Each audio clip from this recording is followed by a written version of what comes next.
what advice would you give to MATs that are, in terms of compliance and things like that? Rob? I think it depends on, as you said, a lot of spends these days with multi-account trusts will go over PCR thresholds. So clearly they need somebody with professional procurement expertise in there to understand how to navigate that minefield. Some multi-account trusts, particularly the much bigger ones, have resource in-house to do that. But even they, we find, often are struggling for time because of the scope.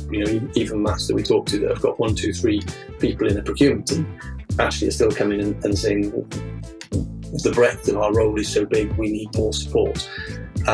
So I think definitely trying to get the right expertise, and that's something that, as Jenny touched on, we're really trying with EPG, Education Buying Group, to create that suite of support and resources that is really built around that evolving model of multi-academy trusts. And I think that's absolutely critical. But I think there are other things that they can do potentially. So, when they're looking at how they're procuring, that question, and I know, Department for Education talks a lot about frameworks and dynamic purchasing systems. And probably if I go back 3 or 4 years, it was a real challenge in the education space to find good frameworks and DPSs that were education-based, that were built around the needs of a school.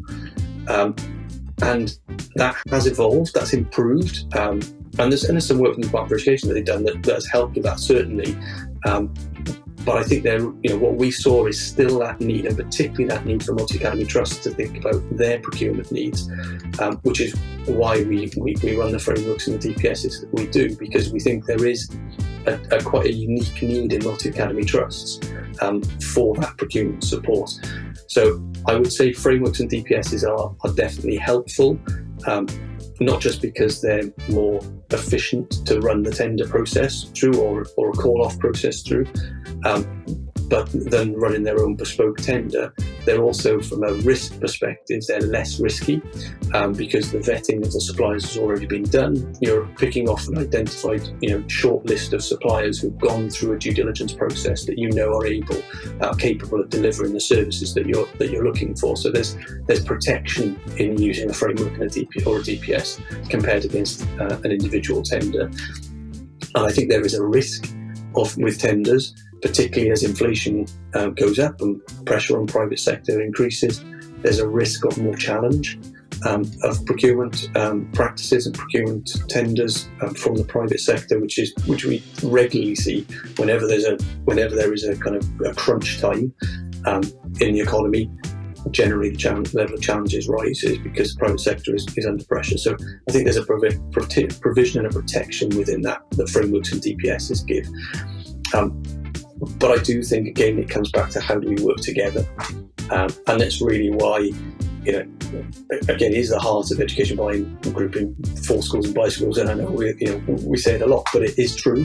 That is effectively the service that we're trying to create and have created is one which really has that collaborative spirit at its heart, sharing information, sharing knowledge, sharing the benefit amongst those multi-academy trusts.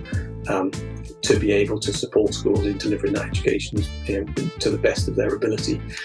And I think that's probably collaboration, use of frameworks and DPSs and the tools that are out there, definitely important, and that professional procurement advice. And if I may, Rob, just to add to that as well, today's topic is fun with procurement. We all like to have fun. When it's not fun is when we haven't got enough time or something's urgent.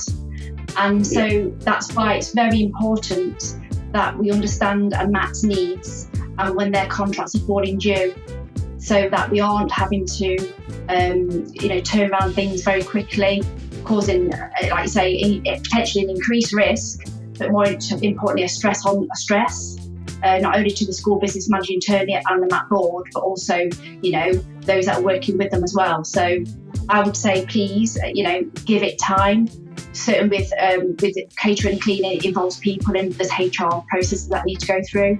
So you need to be going sort of like 10 to 8 months ahead of time to give all of those processes lots of time in building capacity for pauses if we need to pause and sort things out. So certainly strategic approach, let's not rush, let's have a nice calm approach so we can have some fun with procurement.